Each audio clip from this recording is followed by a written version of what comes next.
Assalamualaikum warahmatullahi wabarakatuh. Kami dari kelompok 3 ingin mempresentasikan hasil book chapter kami dengan judul laporan keuangan yang dimana ini adalah pelajaran dari mata kuliah manajemen keuangan. Nah, di sini kami terdiri dari 3 orang. Yang pertama saya sendiri, Debbie Elika Oktaviani Sinaga, kemudian ada Muhammad Ihsan Fatur Rahman dan Nadia Rizkina. Nah, di sini kami akan membahas pengertian pelaporan keuangan, macam-macam laporan keuangan, pihak-pihak yang berkepentingan dengan laporan keuangan, dan yang terakhir ada tantangan dalam pelaporan keuangan modern. Nah, apa sih laporan keuangan ini? Nah, laporan keuangan ini adalah catatan formal yang menyajikan aktivitas dan posisi keuangan suatu entitas bisnis dalam format yang jelas dan terstandarisasi. Menurut Standar Pelaporan Keuangan Internasional atau IFRS, laporan keuangan ini bertujuan untuk menyediakan informasi tentang posisi keuangan, kinerja, dan arus kas entitas yang bermanfaat bagi berbagai pengguna dalam pengambilan keputusan ekonomi.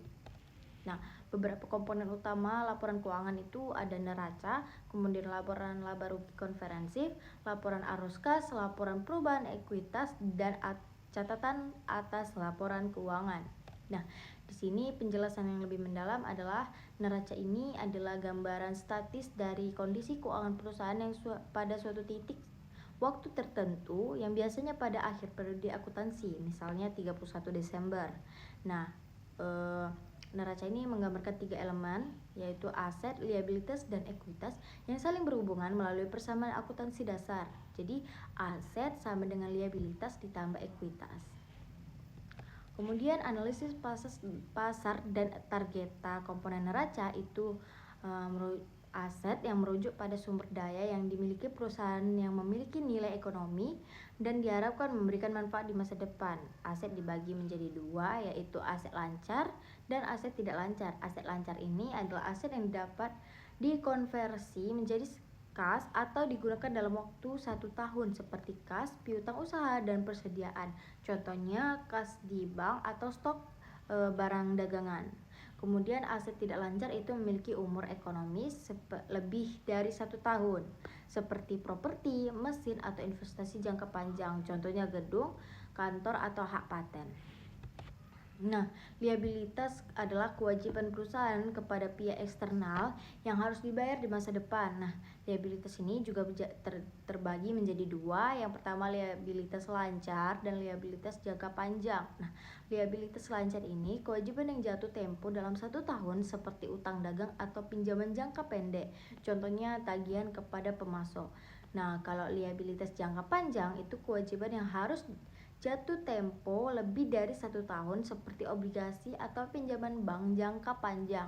Contohnya kredit investasi untuk pembelian mesin. Nah, masuk kepada ekuitas. Nah, ekuitas ini bagian kepemilikan pemegang saham atau pemilik dalam perusahaan yang merupakan selisih antara aset dan liabilitas. Nah, ekuitas ini mencakup modal disetor, laba ditahan, dan cadangan lainnya. Contohnya modal awal yang disetor oleh pendiri atau keuntungan yang tidak dibagikan menjadi sebagai dividen. Kemudian fungsi dari pentingnya neraca. Nah, di sini ada 3, yaitu menilai likuiditas, yang mana rasio lancar menunjukkan kemampuan perusahaan untuk membayar kewajiban jangka pendek. Rasio di atas 1 menunjukkan likuiditas yang baik. Kemudian ada menilai solvabilitas. Nah, di sini adalah rasio utang terhadap ekuitas, total liabilitas dibagi ekuitas. Nah, yang mengukur tingkat ketergantungan perusahaan pada utang. Nah, rasio yang rendah menunjukkan struktur keuangan yang lebih sehat. Kemudian yang terakhir ada dasar pengambilan keputusan, yang dimana investor menggunakan neraca untuk mengevaluasi stabilitas keuangan, sementara kreditur menggunakan untuk menilai kemampuan perusahaan dalam melunasi pinjaman. Nah, di sini ada contoh nyata neraca PT Bank Sentral Asia Tbk (BCA). Untuk memberikan gambaran yang jelas, berikut adalah ringkasan neraca PT Bank Sentral Asia Tbk per 31 Desember 2023. Nah, berdasarkan laporan tahun resmi, data disajikan dalam triliunan rupiah untuk mempermudah pemahaman. Di sini dapat kita lihat ya. Nah, ini contoh nyata neraca PT Bank Sentral Asia Tbk (BCA) ya. Nah, analisis likuiditas aset lancar BCA seperti kas dan setara kas itu mencakup pada 45,2 triliun, cukup besar untuk menutupi liabilitas lancar seperti simpanan nasabah yang dapat ditarik sewaktu-waktu. Rasio lancar BCA diperkirakan lebih dari 1, menunjukkan kemampuan yang kuat untuk memenuhi kewajiban jangka pendek. Kemudian solvabilitas itu rasio utang terhadap ekuitas itu mencerminkan struktur keuangan yang wajar untuk bank karena simpanan nasabah merupakan bagian besar dari liabilitas. Kemudian ada kekuatan ekuitas yang dimana sebesar 235 triliun yang menunjukkan cadangan yang kuat, mendukung kepercayaan investor dan stabilitas jangka panjang. Interpretasi dan penggunaan neraca ini tidak hanya sekedar daftar angka tapi juga alat analisis, misalnya analisis keuangan, yaitu menggunakan neraca untuk menghitung rasio keuangan seperti rasio lancar, rasio cepat, dan rasio utang terhadap aset. Nah, manajemen keuangan adalah mengidentifikasi area yang memerlukan optimalisasi seperti pengelolaan persediaan atau pengurangan utang. Kemudian ada investor yang menilai apakah perusahaan memiliki aset yang cukup untuk mendukung pertumbuhan atau menahan guncangan ekonomi. Nah, kemudian tantangan dalam penyusunan neraca itu ada penilaian aset yang dimana menentukan nilai wajar aset tidak lancar seperti properti yang dapat bersifat subjektif dan memerlukan estimasi. Kemudian klasifikasi liabilitas yang memisahkan liabilitas lancar dan jangka panjang memerlukan penilaian yang akurat terkait jatuh tempo. Kemudian ada kepatuhan standar yang dimana perusahaan harus mematuhi standar akuntansi untuk memastikan konsistensi dan transparansi. Nah, contoh nyata tambahan neraca PT Indofood Sukses Makmur Tbk tahun 2022 menunjukkan aset lancar sebesar 30,5 triliun yang dimana didominasi oleh persediaan dan piutang, sementara liabilitas lancar sebesar 20,1 triliun. Nah, rasio lancar 30,5 dibagi 20,1. Nah, hasilnya 1,52. Nah, menunjukkan likuiditas yang memadai untuk operasi sehari-hari di Indofood 2022. Nah, sekarang kita masuk ke laporan laba rugi komprehensif. Laporan laba rugi komprehensif sering disebut laporan laba rugi, yaitu laporan yang merangkum kinerja keuangan perusahaan selama periode tertentu, biasanya 1 tahun atau 1 kuartal. Laporan ini menunjukkan pendapatan yang dihasilkan, beban yang dikeluarkan, dan hasil akhir berupa laba bersih atau rugi bersih. Laporan ini mencerminkan kemampuan perusahaan dalam menghasilkan keuntungan dari aktivitas operasional dan non-operasional, sehingga menjadi indikator utama efisiensi dan profitabilitas. Sekarang kita masuk ke komponen laporan laba rugi. Laporan laba rugi terdiri dari beberapa elemen utama. Yang pertama ada pendapatan, yang artinya total penerimaan dari penjualan barang atau jasa termasuk pendapatan operasional, misalnya penjualan produk, dan non-operasional, biasanya bunga investasi. Pendapatan biasanya dilaporkan sebagai pendapatan bersih setelah dikurangi potongan seperti diskon atau retur. Yang kedua ada beban, yang artinya biaya yang dikeluarkan untuk menghasilkan pendapatan dibagi menjadi. Yang pertama ada beban operasional, yaitu biaya langsung terkait aktivitas utama bisnis seperti biaya bahan baku, gaji karyawan, atau sewa. Yang kedua ada beban non-operasional, yaitu biaya di luar aktivitas utama seperti bunga pinjaman atau kerugian, selisih kurs. Nah, yang ketiga ada laba kotor, yaitu pendapatan bersih dikurangi harga pokok penjualan atau disebut dengan HPP, yang mencerminkan efisiensi dalam produksi atau pengadaan barang atau jasa. Yang keempat ada laba operasional, yang artinya laba kotor dikurangi beban operasional, menunjukkan profitabilitas dari aktivitas inti bisnis. Yang kelima ada laba bersih sebelum pajak, yang artinya laba operasional ditambah pendapatan non-operasional dan dikurangi beban non-operasional. Yang keenam ada laba bersih, yaitu laba setelah dikurangi pajak penghasilan yang menjadi ukuran akhir profitabilitas perusahaan. Nah, yang ketujuh ada pendapatan komprehensif lain, yang artinya komponen tambahan seperti keuntungan atau kerugian dari penilaian kembali aset atau selisih kurs yang tidak termasuk dalam laba bersih tetapi mempengaruhi ekuitas. Lalu kita masuk ke bagian fungsi dan pentingnya laporan laba rugi. Yang pertama ada mengukur profitabilitas. Rasio seperti margin laba kotor, yaitu laba kotor atau pendapatan, atau margin laba bersih, yaitu laba bersih atau pendapatan, menunjukkan efisiensi perusahaan dalam menghasilkan keuntungan. Yang kedua ada evaluasi kinerja operasional, membantu manajemen mengidentifikasi area yang perlu perbaikan seperti pengendalian biaya atau peningkatan penjualan. Yang ketiga, ada pengambilan keputusan investasi. Investor menggunakan laba bersih dan tren pendapatan untuk menilai potensi imbal hasil. Dan yang terakhir, yang keempat, ada perbandingan antar periode, memungkinkan analisis kinerja keuangan dari waktu ke waktu untuk mendeteksi pola atau anomali. Nah, di sini kita masuk ke contoh nyata laporan laba rugi. Di sini kami mengambil contoh pada PT Unilever Indonesia Tbk. Berikut adalah ringkasan laporan laba rugi PT Unilever Indonesia Tbk untuk tahun 2022 berdasarkan laporan tahunan resmi yang ada di Unilever Indonesia 2022. Data disajikan dalam triliunan rupiah. Nah, di sini ada komponen dan juga jumlah. Sebelah kiri komponen, sebelah kanannya jumlah dalam satuan triliun. Nah, di sini analisisnya adalah yang pertama laba kotor. Margin laba kotor itu 20,4 dibagi 43,2, hasilnya adalah 47%. Ini menunjukkan efisiensi tinggi dalam pengelolaan biaya produksi meskipun ada tekanan dari kenaikan harga bahan baku. Yang kedua adalah analisis laba operasional. Margin operasional yang dimana 9,9 dibagi 43,2 sama dengan 23%. Ini mencerminkan pengendalian beban operasional yang baik seperti biaya pemasaran dan distribusi. Yang ketiga ada laba bersih. Margin laba bersih yang di dalamnya 7,4 dibagi 43,2 sama dengan 17%. Ini menunjukkan profitabilitas yang kuat meskipun dipengaruhi oleh beban pajak yang signifikan. Nah, yang terakhir itu ada tren. Pendapatan bersih meningkat 5% dari tahun sebelumnya, menunjukkan pertumbuhan stabil di tengah tantangan ekonomi seperti inflasi. Lalu, kita masuk ke interpretasi dan penggunaan laporan laba rugi.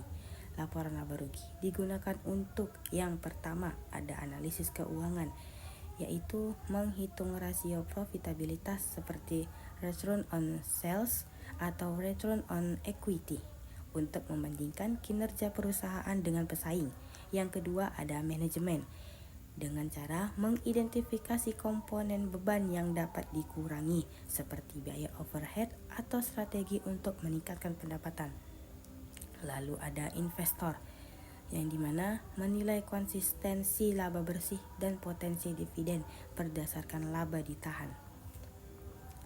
Nah, di sini kita dapatkan tantangan dalam penyusunan laporan laba rugi. Yang pertama ada pengakuan pendapatan, menentukan kapan pendapatan diakui. Misalnya saat pengiriman barang atau saat pembayaran diterima dapat mempengaruhi laporan.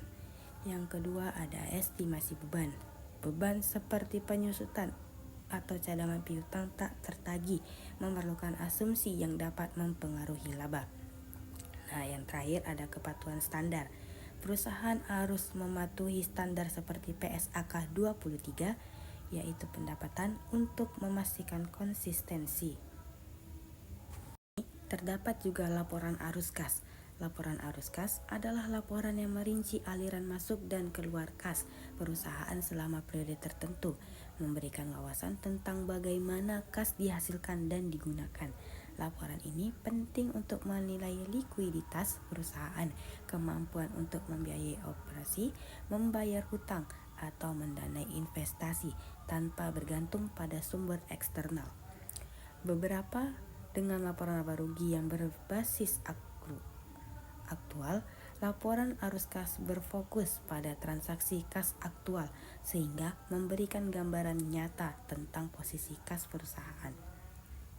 Nah, di sini kita masuk pada komponen laporan arus kas. Arus kas dari aktivitas operasi yang dimana mencakup kas yang dihasilkan dari aktivitas inti bisnis seperti penerimaan dari pelanggan, pembayaran kepada pemasok, gaji karyawan, dan pajak.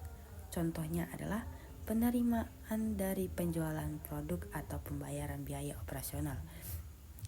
Arus kas dari aktivitas investasi mencakup kas yang digunakan untuk membeli atau menjual aset jangka panjang seperti properti, mesin, atau investasi sekuritas. Yang kedua ada contoh pembelian peralatan baru atau hasil penjualan investasi. Arus kas dari aktivitas pendanaan ini mencakup kas yang diperoleh atau dibayarkan terkait struktur modal seperti penerbitan saham, pinjaman baru, pembayaran dividen, atau pelunasan hutang. Nah, ini juga ada contoh di pembayaran dividen atau pelunasan pinjaman bank. Total arus kas bersih dihitung sebagai arus kas bersih sama dengan arus kas operasi ditambah arus kas investasi ditambah arus kas pendanaan. Nah, di sini juga ada fungsi dan pentingnya laporan arus kas. Yang pertama ada menilai likuiditas, menunjukkan apakah perusahaan memiliki kas yang cukup untuk memenuhi kewajiban jangka pendek. Yang kedua ada mengevaluasi keberlanjutan. Arus kas operasi yang positif dan konsisten menunjukkan bahwa perusahaan dapat mempertahankan operasinya tanpa bergantung pada pembiayaan eksternal. Yang ketiga, ada mendukung keputusan investasi. Investor menggunakan laporan arus kas untuk menilai kemampuan perusahaan membayar dividen atau mendanai ekspansi.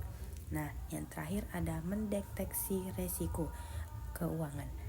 Arus kas negatif dari operasi dalam jangka panjang dapat mengindikasikan masalah keuangan yang mendasar. Nah, di sini kita masuk pada contoh nyata laporan arus kas di PT Telkom Indonesia.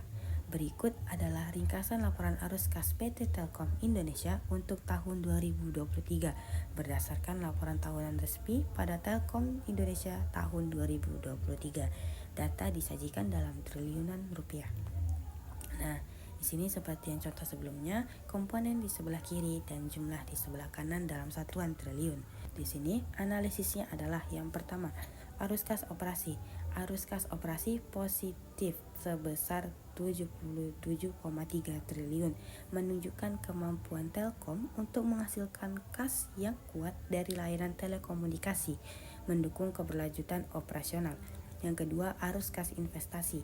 Pengeluaran besar untuk aset tetap yaitu di angka 35,2 triliun, mencerminkan investasi dalam infrastruktur digital seperti jaringan 5G yang penting untuk pertumbuhan jangka panjang. Yang ketiga yaitu arus kas pendanaan.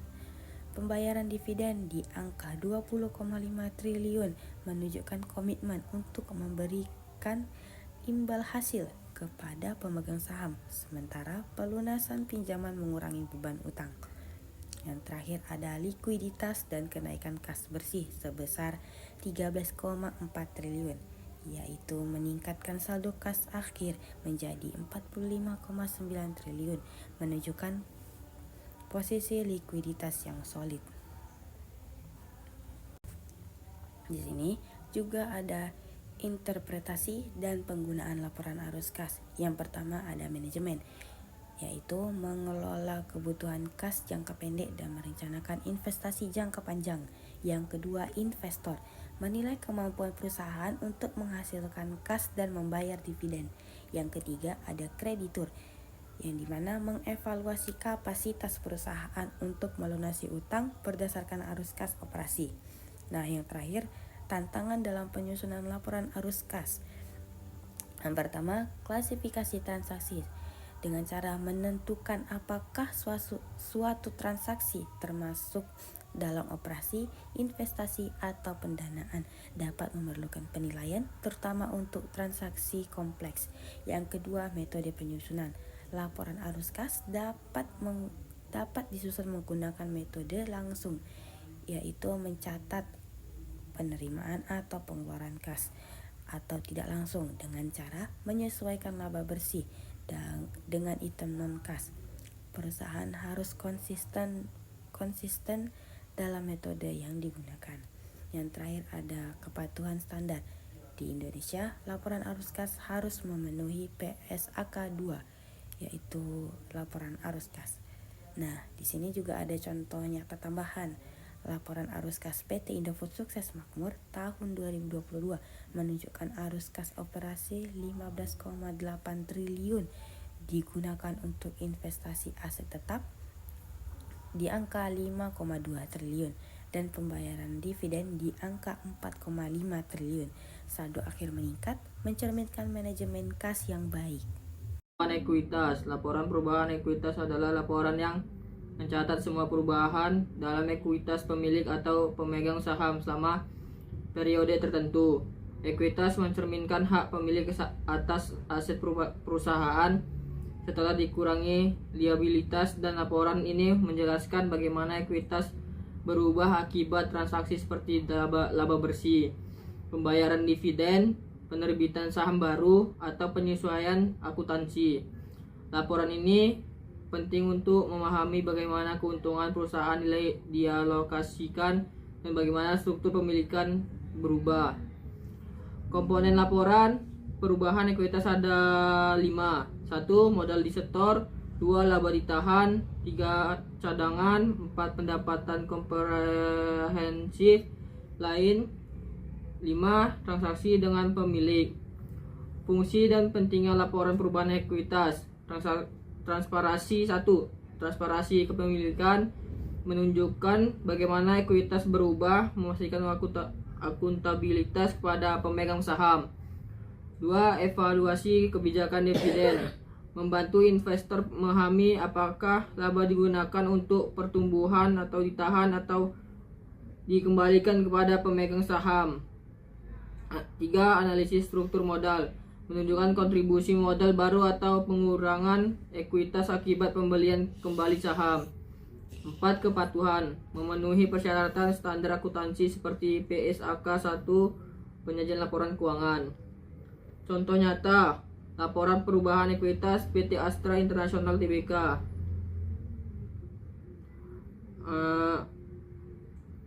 Komponennya 1 per 1 Januari 2022, modal disetornya 4,1, laba ditahan 165,2, cadangannya 15,3, total ekuitasnya 184,6. Laba bersih tahun 2022 itu modal disetornya kosong, laba ditahannya 28,9, cadangannya kosong, total ekuitasnya 28,9. Pendapatan komprehensif lain itu modal disetornya kosong, laba ditahannya kosong, cadangannya 0,2, total ekuitasnya 0,2. Pembayarannya dividen di modal disetornya itu kosong, laba ditahannya itu 17,5, cadangannya itu kosong, total ekuitasnya jadi 17,5. Penerbitan saham baru itu modal disetornya itu 0,1, laba ditahannya kosong, cadangannya kosong, total ekuitasnya 0,1. Lalu per 31 Desember 2022 itu 4 di modal setornya itu 4,2, laba ditahan 176,6,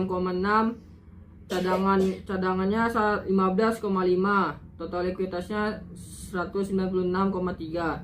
Analisis laba ditahan, laba bersih 28,9 triliun, meningkatkan laba ditahan, tetapi pembayaran dividen 17,5 triliun, menguranginya, menunjukkan keseimbangan antara pertumbuhan dan imbal hasil memegang saham. Modal disetor, penerbitan saham baru sebesar 0,1 triliun menunjukkan kontribusi modal tambahan, Meskipun kecil, cadangan peningkatan cadangan sebesar 0,2 triliun akibat selisih kurs mencerminkan eksposur terhadap operasi internasional.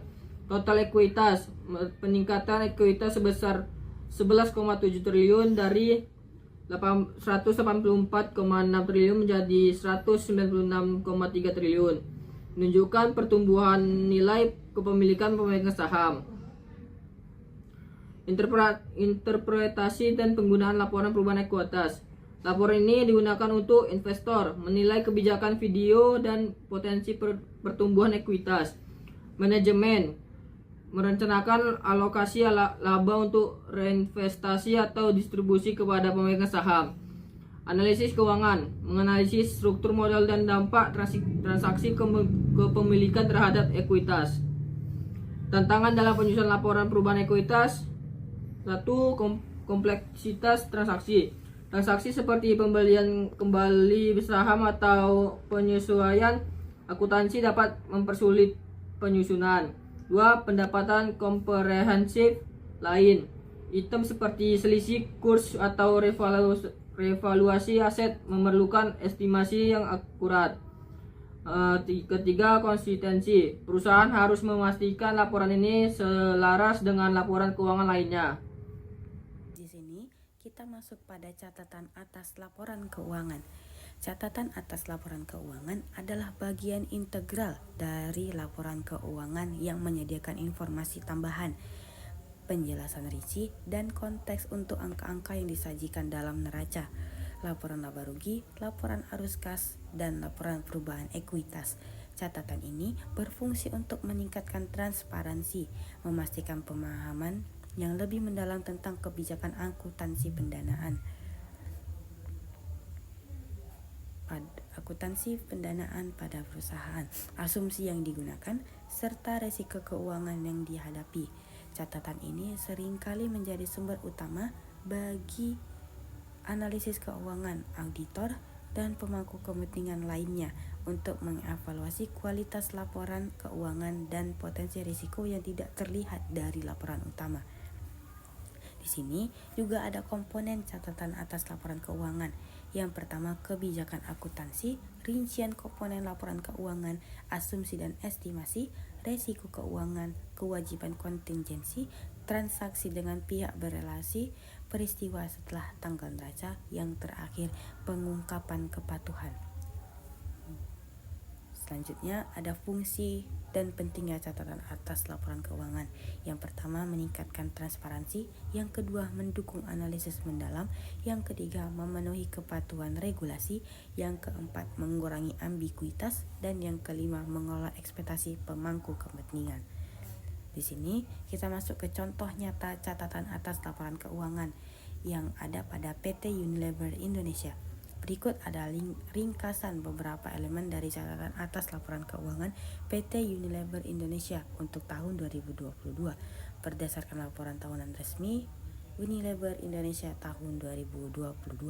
Informasi ini dirangkum untuk memberikan gambaran jelas. Yang pertama, yang sebelah kiri adalah kategori catatan, yang sebelah kanan adalah rinciannya. Nah, di sini juga ada analisisnya. Yang pertama, kebijakan akuntansi.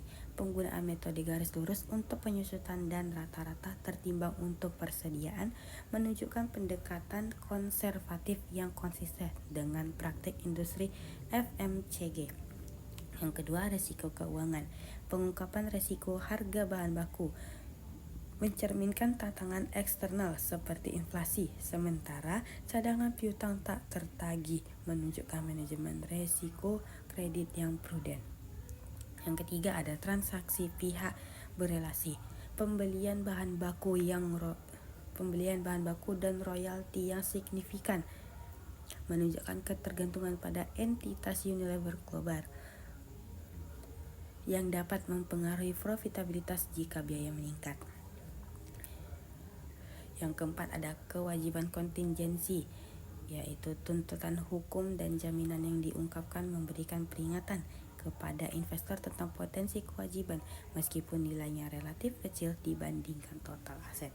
Yang terakhir ada peristiwa setelah tanggal neraca. Investasi baru menunjukkan komitmen untuk pertumbuhan yang dapat meningkatkan kapasitas produksi dan pendapatan di masa depan. Lalu, ada interpretasi dan penggunaan catatan atas laporan keuangan. Yang pertama, analisis keuangan, menggali informasi mendalam untuk menghitung rasio keuangan, mengevaluasi resiko atau membandingkan kinerja dengan pesaing. Yang kedua, investor, menilai kualitas laporan keuangan, kebijakan akuntansi, dan potensi risiko yang dapat mempengaruhi imbal hasil investasi. Yang ketiga, auditor, memverifikasi kepatuhan terhadap standar akuntansi dan memastikan pengungkapan yang memadai.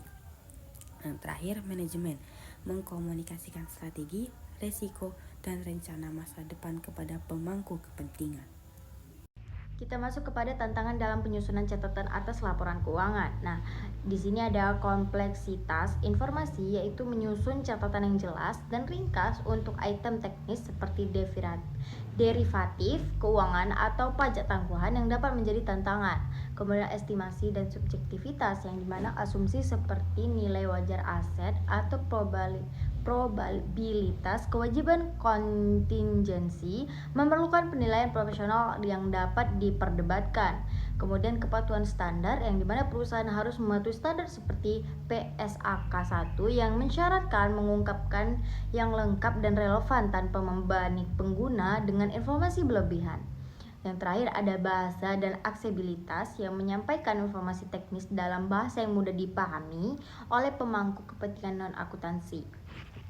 Nah, pihak-pihak yang berkepentingan dengan laporan keuangan itu yang pertama ada investor dan calon investor, yang kedua ada kreditor dan lembaga keuangan, yang ketiga ada manajemen perusahaan, yang keempat ada pemerintah dan regulator, yang kelima ada karyawan dan serikat pekerja, dan yang keenam itu masyarakat dan lembaga sosial. Nah, tantangan-tantangan yang pelaporan keuangan modern itu ada kompleksitas regulasi dan standar global, kemudian ada digitalisasi dan tantangan teknologi, kualitas dan standarisasi data ESG, dan kemudian yang terakhir ada keamanan siber dan privasi data. Nah, kesimpulannya adalah laporan keuangan merupakan alat penting yang digunakan oleh berbagai pihak-pihak seperti investor, kreditor, lembaga keuangan, pemerintah, lembaga sosial, regulator, dan sebagainya. Yang dimana ada beberapa laporan keuangan seperti neraca, laba rugi, arus kas, laba ditahan, ekuitas, dan catatan atas laporan keuangan. Nah, masing-masing ini memberikan informasi serta kegunaan informasi yang spesifik mengenai aset, pendapatan, kewajiban, beban, serta arus kas yang masuk dan keluar selama waktu tertentu. Nah, laporan keuangan ini menyediakan penjelasan yang jelas dan transparan tentang keadaan finansial suatu perusahaan yang berguna untuk pengambilan keputusan yang berkait dengan ekonomi. Nah, laporan keuangan ini juga berguna sebagai analisis yang dapat mengenai kekuatan dan kelemahan finansial perusahaan. Oleh karena itu, penyusunan laporan keuangan yang akurat dan sesuai dengan standar akuntansi yang berlaku penting untuk menciptakan kepercayaan bagi pihak-pihak yang berkepentingan serta membantu merancang strategi bisnis untuk kedepannya. Mungkin itu saja yang dapat kami sampaikan pada presentasi ini. Kami ucapkan terima kasih. Apabila ada kesalahan kami mohon maaf. Kami tutup dengan wassalamualaikum warahmatullahi wabarakatuh.